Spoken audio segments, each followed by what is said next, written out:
Fixed Blade Friday. I mean, one more Barlow. Fixed Blade Friday.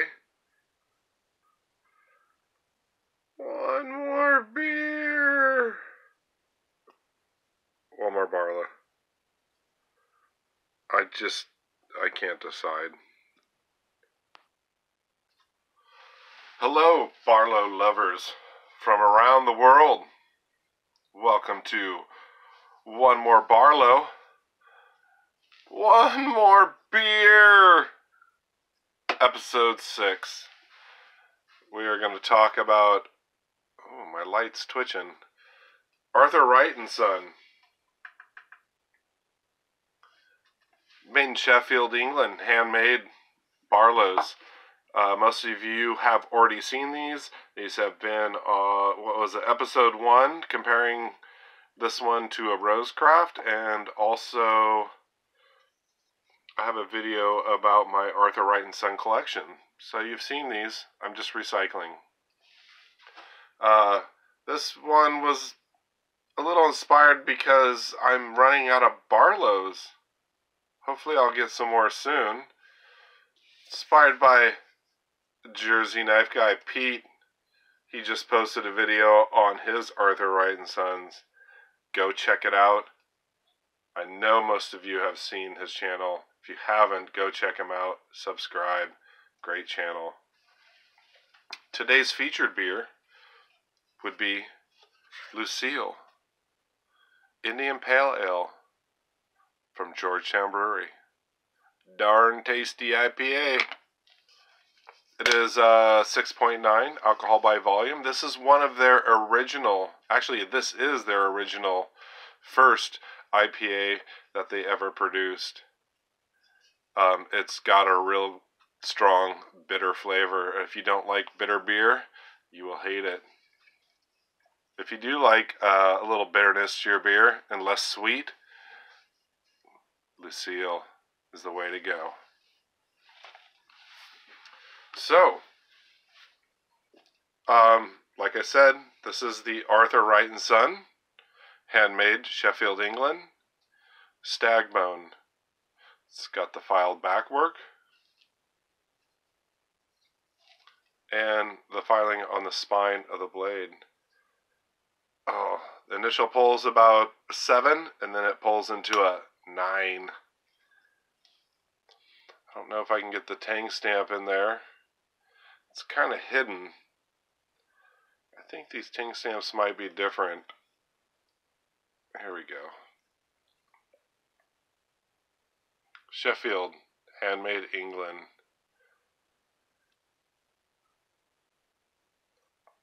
What a great looking blade. Look at the grind. Grind's pretty thin all the way around. And these came pretty sharp. I've heard that Sheffields don't come sharp.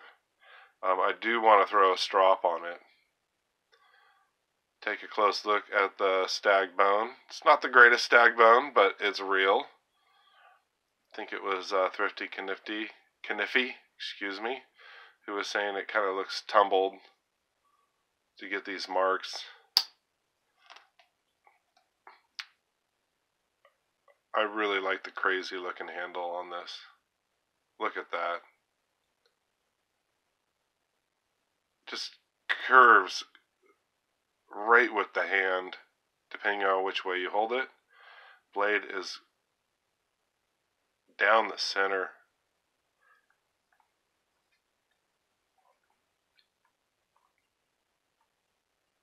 I cannot remember the name of the lead cutler who did this file work. I don't want to throw out names because it'll be wrong. Exquisite.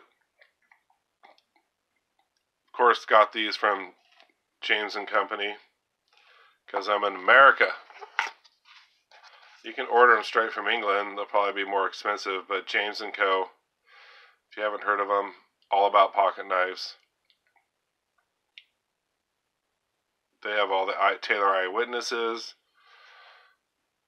They have everything. He's a really nice guy.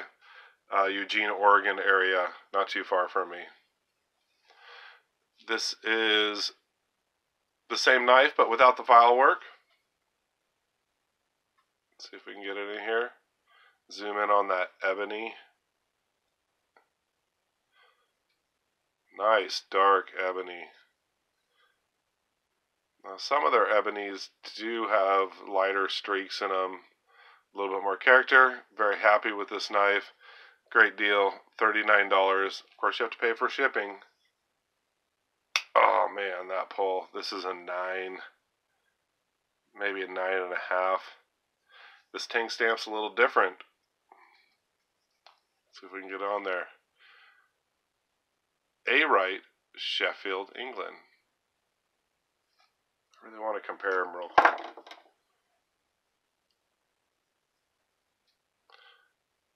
This one just says Sheffield, handmade, England.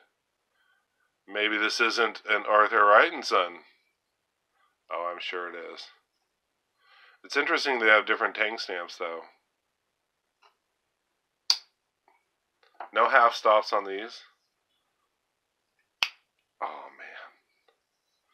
If you like a strong pull, you have to get one of these.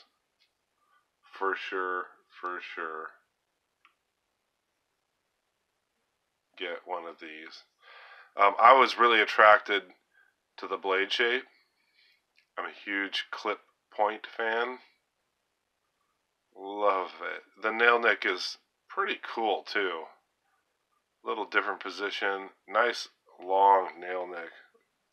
Deep, of course, so you can get a good pull on it. Oh, I didn't.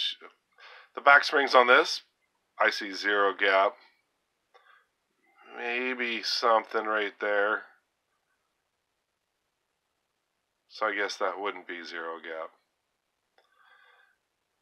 I feel no stepping with it open. Oh man, you gotta really push these. Doesn't that snap? Feel no stepping with it closed. Pinched bolster. These look like brass pins. Brass liners. This blade's perfectly centered except the tip is curved. Not sure why. I was considering heating it up and possibly bending it back. I'd hate to break the tip. Randy's WSG just said, meh, just deal with it, live with it. It's not that bad of a curve. I'm sure it works just fine as a good pocket carry despite that. But I thought it was interesting. And I wasn't going to about return it to James and Company. I mean, that's pretty minor. But I'm wondering if I can, like, heat up that tip and just bend it. I don't want to hear that kink, crack. $39 though. That's cheaper than a Rosecraft made in China Barlow. This is handmade in England. It's about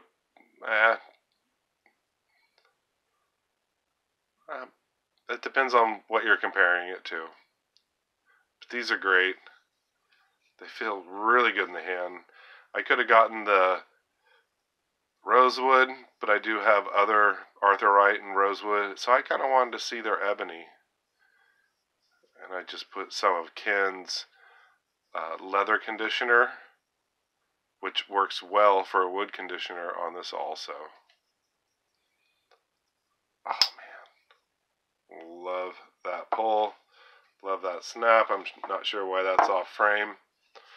Probably because it's beer 30. Hey, thank you for joining me for episode 6. You all have a good night.